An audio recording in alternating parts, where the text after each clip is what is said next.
A lot of you are sleeping with rapists and predators, and it's time that we have a discussion about it. Hi, my name is Dr. Natalie Jones. I have spent several years working with victims and perpetrators of abuse and in the mental health sector for several years now. I want to take the time to respond to some of the comments that I'm getting, which are, very concerning, which lets me know that a lot of you, you don't know it, but you are having sex with, a rapist or a predator, such as this comment right here. What if you were saying no? So I made a post about consent, just to, if you want to tap on it, definitely watch that post. What if you are saying no and they keep pushing and then you give in and you're visibly upset and they don't care? I'm just gonna, tell it to you right out. If a man's penis gets hard by you saying no and being in distress, that man has some deviant tendencies that are very closely aligned with being a rapist and a sexual predator. And so I've gotten other comments, you're not, between not being okay with giving consent, between, taking off the condom without your consent and without your knowledge, to being inappropriately touched and having some other things go on. These are all criminal activities. These are all signs of sexual assault. But think about it. I mean, just, think about it. If you're visibly upset and a man is still able to, get an erection and carry on business as usual, he does not care about you. He does not care about how you feel. He does not even care at that point what you are consenting to, or that you're not actually consenting to something.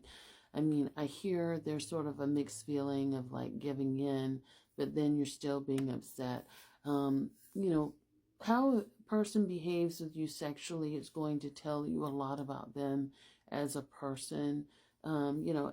If your clothes are on and we're friends, just think about how you are with your friends, right? And no clothes are off, there's no intimacy. But if a friend is visibly upset over, like, let's say a breakup or getting a bad grade on a test, you're going to be checking on your friend and seeing if that person is okay and if they need anything, right? So same thing here. I don't know why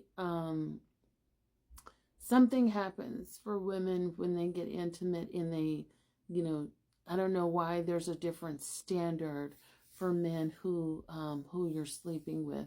If anything, there needs to be an even higher standard.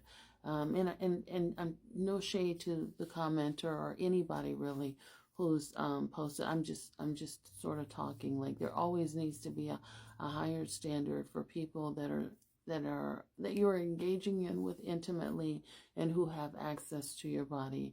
Now, granted, we've all made mistakes. We've all done some things that we're not proud of, and maybe a lot of us have engaged in sexual practices that we weren't aware of, or we don't have, and it's as bad as it sounds, we don't have a good understanding of what it means to consent and what it means to not consent. And unfortunately, such as in the case of this poster, some of us, even when we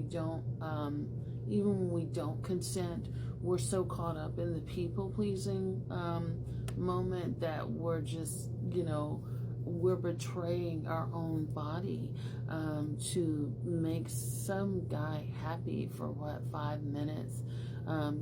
There's sex toys for that. He'll be fine. He will be fine. So my recommendation is to never put anyone over yourself. Always, go with you and how you feel. If you don't want to have sex with him, you don't feel like it, you don't have to, and again, there's, I don't know how many millions of men on this planet.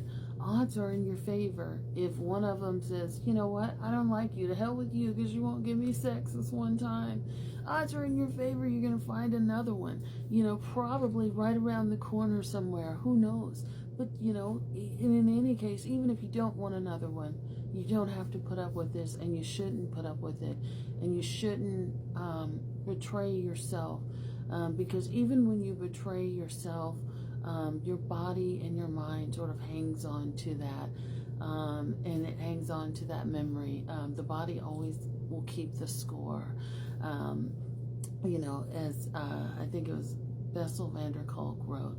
But anyhow, this is a great question, but I wanted to put this post up here because there's almost daily now. There's several times a day under any of my posts where women are commenting something like this, or something where it's clear that they are being assaulted, they're not giving consent, or something is happening in the bedroom. And you guys are the ones that are brave enough to comment. I'm quite sure there's hundreds, maybe thousands, that kind of look at your comment and have some of the same questions but never post. So thank you for being brave enough to comment. I also want to, of course I know that there's some couples that like to have angry sex, right? And so if you guys fall into that category, like you like that, you love it, and it turns you on to fight and then sort of have this make-up sex where you're kind of pouting a little bit, and that's your jam, more power to you. This doesn't apply to you. I feel like I have to put that disclaimer on here because somebody will say, well, I cried and I liked it. Some of that stuff, if you like it, great for you. This doesn't apply to you. But for everybody else, this is not okay. Always take care of yourself. Be mean, be nasty, be rude. It does not matter. That man will be fine. And he can find someone else. You can find someone else. It will not be the end of days. The world will not fall off its axis if you don't give in to one guy who wants 5 minutes of freaky fun with you. So honor yourself, honor your emotional and mental health, and treasure that first and foremost. And send him on his way. Tell him to get the hell up out of there. Hope that helps. Like, follow, and share if you have any additional questions. So great questions, great comments, and I'm glad to speak to it. Thanks so much.